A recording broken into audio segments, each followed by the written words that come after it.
Welcome to this Encore episode of Working Conversations. This week, we're shining a spotlight on one of our most popular and transformative episodes, episode 144, Do This Instead of New Year's Resolutions. As we approach the end of the year, it's the perfect time to revisit this listener favorite. In this episode, I introduce a process I've been using for over 15 years called Your Life, an annual inventory. It's a simple yet powerful alternative to New Year's resolutions. It's a process that helps you reflect on the year past and set a meaningful foundation for the year ahead. Whether you've heard this episode before or it's your first time listening, I hope this featured replay inspires you to make this ritual part of your year-end practice. I'm carving out time to do it myself this week, and I hope you do too. Now let's dive in. Well, Happy New Year, everyone. Today, we're diving into a topic that might raise a few eyebrows. It's related to New Year's, the decision to ditch the age-old tradition of New Year's resolutions. Now, I know what you might be thinking. No resolutions? Doesn't that go against the grain of what you're supposed to do? Well, my friend, let's challenge the status quo and discover a different way to create a successful and fulfilling year ahead. I'm going to share a more strategic and sustainable approach to personal and professional growth. So buckle up for a paradigm-shifting episode that challenges the conventional wisdom around resolutions, offering you a unique perspective on setting intentions that align with the dynamic nature of the year to come. Let's break free from the resolution rut and pave our own way to success in the year ahead. Now, as we navigate the fast-paced world of work and life, it is crucial to question the effectiveness of our traditions. And New Year's resolutions might just be one of those traditions. Are your New Year's resolutions truly driving positive change, or are they just another relic of a bygone era, or worse yet, something you use to beat yourself up with because most of our New Year's resolutions fail? That's what the research tells us. So as you might guess, I'm going to declare New Year's resolutions a thing of the past, and instead, I'm going to share a practice that I have been using for the last 15 years. It's a practice that I teach to my executive coaching clients as well. So you'll get a new take on goal setting, and I will bring you a fresh perspective on how we can approach the new year differently. I have a downloadable PDF on my website on this episode show notes page. So that would be janelanderson.com/144 for episode 144.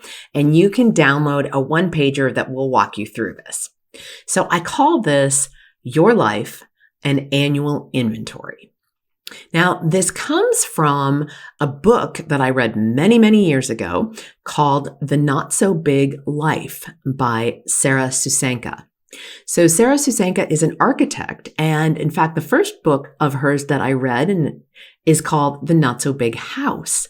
And I read the book, The Not So Big House, in preparation for remodeling a 100-year-old home in Minneapolis that I lived in. And we wanted to really maximize the use of the space while preserving the charm of the house. And Sarah Susanka is an architect who for many years lived in Minneapolis and had done that kind of work in making older homes more livable in the contemporary age. Now, she has since moved from Minnesota to North Carolina, and I believe that's where she still is now. But anyway, I used her book, The Not So Big House, like a Bible, finding the nooks and crannies and crevices and really maximizing all of the space in that house as we went through the design process for a remodel.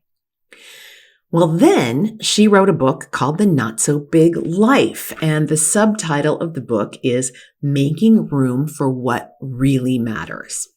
And it's a book about downsizing certain parts of your life and upsizing other parts of your life so that you really are creating space for what matters the most to you. And what matters the most to any one of us is going to vary from person to person. So there is no set formula on how to do it, but it's a really great book for guiding you through making some purposeful changes in your life. So how does that relate to my end of year process? So again, I call this your life an annual inventory. So every year, right around the end of the year and the beginning of the new year, I take some time to unplug for a few hours and I take stock of my accomplishments from the past year and capture my dreams, my wishes, and my intentions for the coming year. So again, it's based loosely on a process that Sarah Susanka offers up in the book, The Not So Big Life, but I have taken it and turned it into my own. But I do like to give credit and props where they are due. So I journey through the past year and take stock of also what's happening for me in the present. And then I throw my anchor forward to think about what I want to make happen in the coming year. And I capture those desires and longings for the year ahead as well. So this is a 3-part process. And when I can make time for it, I prefer to do it in 3 separate sittings. So over the course of 3 days, where I'm taking anywhere from a half an hour to as much time as I possibly can muster on each of those 3 days to go through the process. I also use a specific notebook for this process that I only use once a year to do this, because looking back at past years is an exceptionally fun thing to do. So make some time and follow this process. Consider it like the strategic planning for your life for the year. So make some time for it this year and then turn it into an annual process. So I'm going to walk you through the 3 steps and what I do in each step. So step 1 is the year in review. So you might use a calendar for this because it can be very instructive in triggering some memories for you. Write down all of your accomplishments since last year, January 1. So when I'm doing this now in early 2024, I'm thinking all the way back to January 1, 2023. What was every single thing that I created or instigated or facilitated? Maybe a wonderful dinner party that I threw in February. Yep, that goes on the list. Impromptu ski vacation that you snagged for cheap in March. Absolutely, that goes on the list. The promotion that you got in May, in there. Okay, so anything that you did personally or professionally. So if you did something like you taught your niece how to knit, that goes in there. You did a good turn for a friend. You were there for somebody when they needed it. And again, of course, those work accomplishments as well. They all go in there. Even things that you might think of as second nature. Managing the household, kids, and finances. Put them in there, the successes. So make sure you are recording everything, all the way down to the Halloween costumes that you made by hand for your kid. And we don't take enough time to celebrate our successes. So really be present with yourself as you are making this list of your successes. This is time for you to really revel in all that you've created, all that you've made happen, the impact that you've had on other people's lives, whether that's your customers, your coworkers, your friends, your family, your neighbors, and your community. So make that list of everything that you did to really kick butt this year.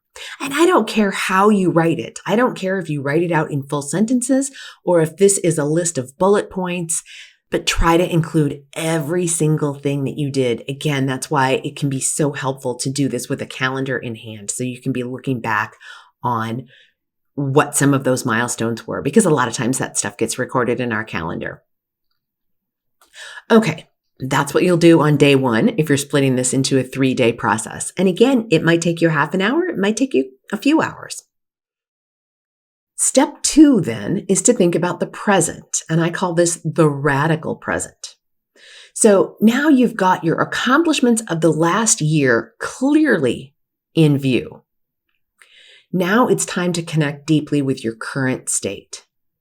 What are the concerns that you have right now? What are the interests that have the biggest hold on you right now or feel the most significant for you? What music and art and books and movies are you drawn to recently? What are the things that are immediately capturing your attention at work? The exciting projects, maybe the things that you're dreading as well. It doesn't all have to be sunshine and roses. What are you most resisting What are you most reluctant to do? What do you procrastinate about? What are you looking forward to? Are there any things that you are trying to force into existence that you are pushing hard on?